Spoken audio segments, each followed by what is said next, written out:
আজকে আমরা হচ্ছে আলু ভর্তা বানাবো। এটা হচ্ছে আলু ভর্তা, রেডিমেড আলু ভর্তা, মানে সব কিছুরই একটা হয়েছে। এটা হচ্ছে আলুজের আলু ভর্তা, আলুজ। এটা আমি আগেই শিখছি। তো এটার মধ্যে এটা হচ্ছে, এটা মেবি গুঁড়াটা, আলুর যে গুঁড়াটা, এটা হচ্ছে আলুর গুঁড়াটা। এটা হচ্ছে ভাজা পেঁয়াজ, যে এখানে লেখা ভাজা পেঁয়াজ, ভাজা পেঁয়াজ।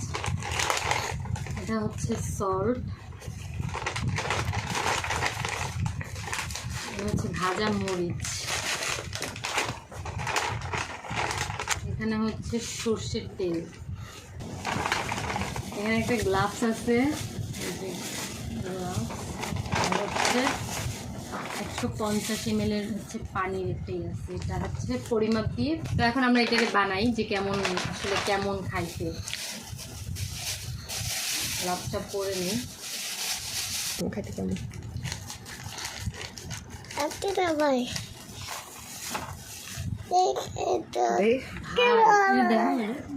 এটার পুরোটা গুঁড়া হচ্ছে আলুর গুঁড়া, হচ্ছে আলুর গুঁড়াটা পানি নেই। এটা হচ্ছে আলুজ, আমরা আলুজ খাই না, আলুজ চিপস, আলুজ চিপসের যে গুঁড়াটা, ওটার ফ্লেভার। পুরোটা করবো লাগবে না তাও।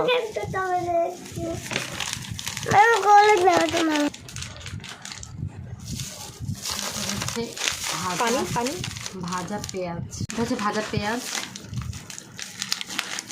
পেঁয়াজ দেখবো। এটা হচ্ছে ভাজা পেঁয়াজটা। সবগুলোই এত মজার। জাল আছে পেঁয়াজটা।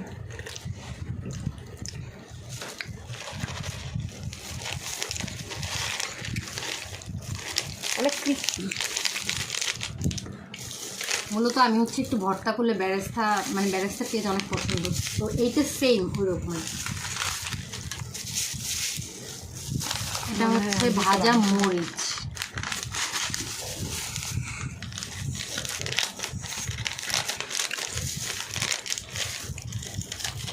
ঝাল এই মরিচটার মধ্যে, মানে এই করলেই বুঝে যাইতেছে। এটা একটা নেওয়া যায়, একটা নেওয়া যায়, বাকিটা রেখে দিই, কারণ এত ঝাল আমরা খাই না। ভ্যাকসিন কাটে না। তো এখন হচ্ছে আমরা এই যে লবণ, লবণ লবণ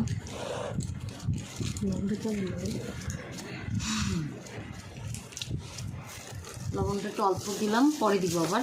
আর এ হচ্ছে তেল, এটা হচ্ছে আমাদের মেইন ইনগ্রিডিয়েন্ট। এটা হচ্ছে এই তেল, সর্ষের তেল। দেখি,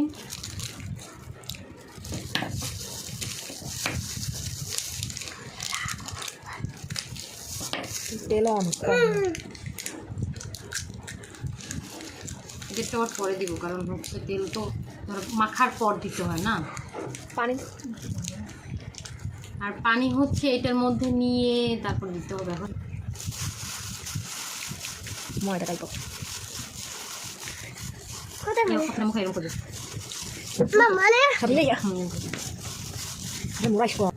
ফাইনালি আমাদের আলু ভর্তাটা বানানো শেষ। তা আমি হচ্ছে লাস্ট অব্দি গ্লাভসটা খুলে বানানো করলাম, কারণ হচ্ছে দেখতেছি মিশতেছে না। ভাই আমি একটা কথা বলি, আলু তোমাদের কষ্ট হইলেও আলুটা সেদ্ধ কইরা কষ্ট করে বানাই খাও অনেক ভালো। মানে এইটার থেকে আলু সেদ্ধ করে বানাই খাওয়া অনেক ভালো। বাসায় যে আমরা বানাই ওইটাই বেস্ট। এইটা আমি মনে করি পুরাটাই ফালতু। যারা আলিশা তাদের জন্য এইটা পারফেক্ট, এছাড়া আমি মনে করি আদারওয়াইজ ওইটাই পারফেক্ট, যেটা আমরা বাসায় বানাই খাই, আলু ভর্তা, আলু সেদ্ধ করে তারপর। সো তোমরা হচ্ছে ভিডিওটা ভালো লাগলে অবশ্যই একটা লাইক দিও, শেয়ার করো, আর কমেন্ট করে জানাইও কার কার এইটা অনেক ভালো লাগে। আমার একদমই পছন্দ হয় নাই, মানে আমার নিজস্ব যে আমার এটা একদম ভালো লাগে না। সো আল্লাহ হাফেজ।